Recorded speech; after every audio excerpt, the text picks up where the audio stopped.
अमेरिकी राष्ट्रपति Donald Trump ने चीन पर 100% टैरिफ लगाने की घोषणा की। चीन से अमेरिका आने वाले सामानों पर पहले से 30% टैरिफ लग रहा है।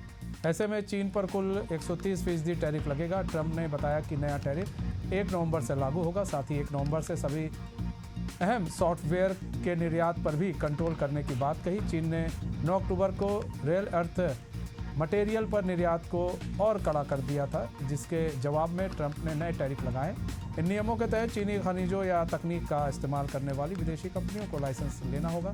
चीन ने किसी विदेशी सेना से जुड़ी कंपनियों को ऐसे लाइसेंस नहीं देने की बात कही है। चीन के पास दुनिया के 70 रेयर अर्थ मटेरियल्स हैं, जिन्हें वो दुनिया को निर्यात करता है। इनका इस्तेमाल इलेक्ट्रॉनिक सामान, ईवीएस और डिफेंस सेक्टर में होता है। चीन ने पहले से 7 दुर्लभ खनिजों पर कंट्रोल कर रखा था, लेकिन 9 अक्टूबर को इसमें 5 और जोड़ दिए गए।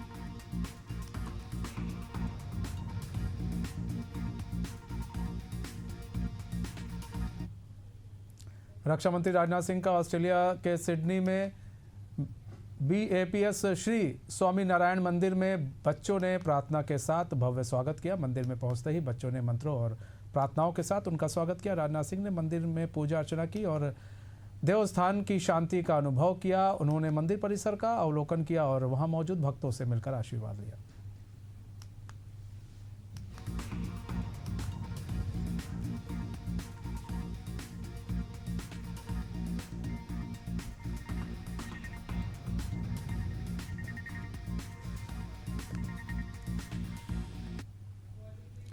फिलीपींस के बाद साउथ अमेरिका में शक्तिशाली भूकंप आया। भूकंप दक्षिण अमेरिका और अंटार्कटिका के बीच ड्रेक पैसेज में आया, जिसकी तीव्रता रिएक्टर स्केल पर 7.8 रही। वहीं यूनाइटेड स्टेट्स जियोलॉजिकल सर्वे के अनुसार भूकंप का केंद्र 10 किलोमीटर की गहराई में मिला, जहां से उठे भूकंप अक्सर विनाशकारी साबित होते हैं। पैसिफिक सुनामी वार्निंग सेंटर ने इसकी तीव्रता का भूकंप आने के बाद सुनामी आने की चेतावनी जारी की और समुद्र तटों के किनारे रहने वाले लोगों को इलाके खाली करने का निर्देश दिया। वहीं समुद्र सफर पर निकले जहाज़ों को भी सतर्क किया गया है। साथ ही मछुआरों को वापस लौट आने और समुद्र में न जाने की सलाह दी गई है। साउथ चिली को भी अलर्ट भेज दिया गया है।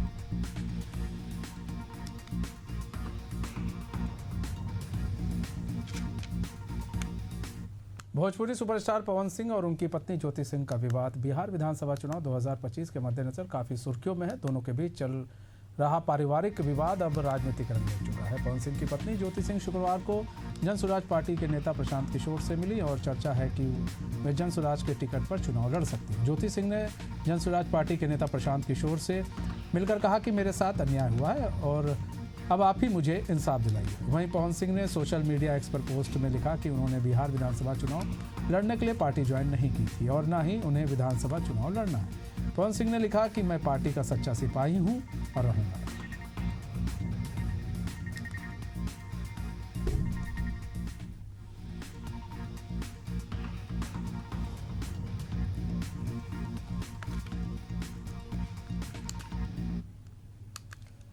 अफगानिस्तान की तालिबान सरकार में विदेश मंत्री आमिर खान मुत्की भारत के दौरे पर हैं। वो 7 दिनों के दौरे पर भारत आए हैं। इस बीच उन्होंने शुक्रवार को विदेश मंत्री एस जयशंकर से मुलाकात की।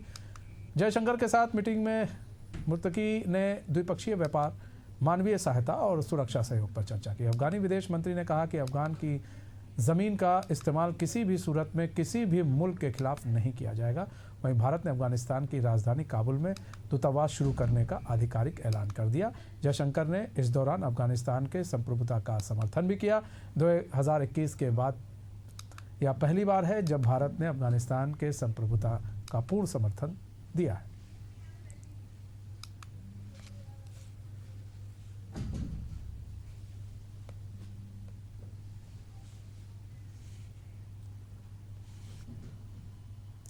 वहीं आमिर खान मुत्तकी ने भारत के विदेश मंत्री एस जयशंकर से मुलाकात के बाद प्रेस कॉन्फ्रेंस की, लेकिन इस कॉन्फ्रेंस में महिला पत्रकारों की एंट्री बैन कर दी गई, जिसके बाद ये मुद्दा चर्चा का विषय बना हुआ है।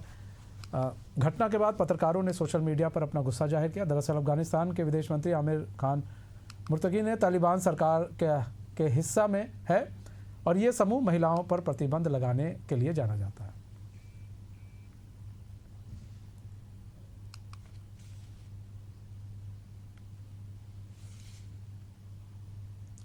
वहीं आमिर खान मुत्तकी आज अपने दल के साथ देवबंद स्थित दारुल उलूम पहुंचे। वे सड़क मार्ग के जरिए दिल्ली से देवबंद आए। उनका यहाँ करीब 5 घंटे तक रुकने का कार्यक्रम है। दारुल उलूम में अफगानिस्तान के भी छात्र पढ़ते हैं। मुत्तकी उनसे भी मुलाकात करेंगे। नमाज पढ़ने के अलावा वो यहाँ इस्लामिक नेताओं से भी मिलेंगे। बताया जा रहा है कि तालिबान के विदेश मंत्री अपने इस दौरे में दारुल उलूम के वाइस चांसलर मुफ्ती अब्दुल कासिम नोमानी और मौलाना अरशद मदनी से मुलाकात करेंगे। साथ ही इस दौरान मुत्तकी कक्षा में बैठकर हदीस की पढ़ाई देखेंगे। तालिबान नेता का ये दौरा धार्मिक और कूटनीतिक दृष्टिकोण से अहम माना जा रहा है।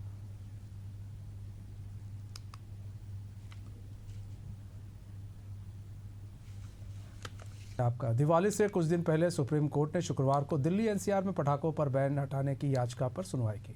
इस दौरान कोर्ट ने कहा कि दिल्ली एनसीआर में पटाखों पर बैन लगाना असंभव सा है या व्यवहारिक और आदर्श नहीं है। चीफ जस्टिस BR गवई और जस्टिस विनोद चंद्रन की बेंच ने कहा कि ऐसे प्रतिबंधों का अक्सर उल्लंघन होता है। इसी के साथ बेंच ने दिल्ली एनसीआर में ग्रीन पटाखों को बनाने और बेचने की परमिशन देने वाली याचिकाओं पर अपना फैसला सुरक्षित रख लिया। वहीं सुनवाई के दौरान केंद्र और दिल्ली एनसीआर के राज्यों की ओर से पेश सॉलिसिटर जनरल तुषार मेहता ने कहा कि बच्चों को त्यौहार मनाने दें और बिना टाइम लिमिट और रोक टोक पटाखे फोड़ने दिए जाएं। इससे पहले 26 सितंबर को सुप्रीम कोर्ट ने सर्टिफाइड ग्रीन पटाखे बनाने की मंजूरी दी थी, लेकिन बिना कोर्ट की इजाज़त एनसीआर में बिक्री न करने की शर्त रखी थी।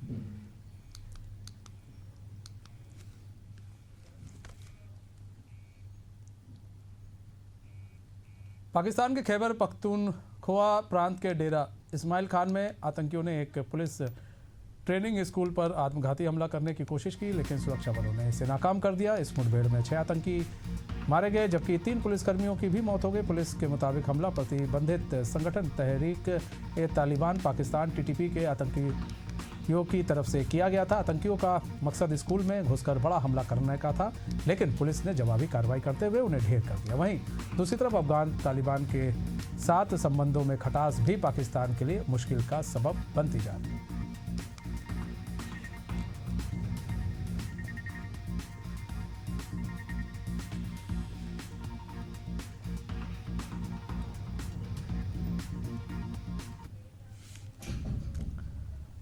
नॉर्वेजियन नोबेल समिति ने मारिया कोरिना मचाडो को नोबेल शांति पुरस्कार 2025 से सम्मानित करने का फैसला किया। उन्हें यह पुरस्कार वेनेजुएला के लोगों के लिए लोकतांत्रिक अधिकारों को बढ़ावा देने के उनके अथक कार्य और देश में तानाशाही से लोकतंत्र की ओर न्यायपूर्ण तथा शांतिपूर्ण संक्रमण हासिल करने के उनके संघर्ष के लिए दिया गया। इस घोषणा के साथ ही डोनाल्ड ट्रंप की नोबेल पुरस्कार जीतने की उम्मीदों को झटका लगा, जो पिछले कुछ दिनों से इस दौड़ में अपनी दावेदारी पेश कर रहे थे।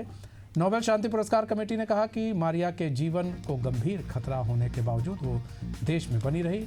उनका ये चुनाव लाखों लोगों को प्रेरित करने वाला है। वहीं वेनेजुएला की विपक्षी नेता मारिया कोरिना मचाडो ने अपना नोबेल शांति पुरस्कार वेनेजुएला की जनता और अमेरिकी राष्ट्रपति डोनाल्ड ट्रंप को समर्पित किया। वहीं अमेरिकी राष्ट्रपति डोनाल्ड ट्रंप ने कहा, जिस व्यक्ति को नोबेल पुरस्कार मिला है उसने मुझे फ़ोन किया और कहा मैं इसे आपके सम्मान में स्वीकार कर रहा हूं, क्योंकि आप सचमुच इसके हकदार थे।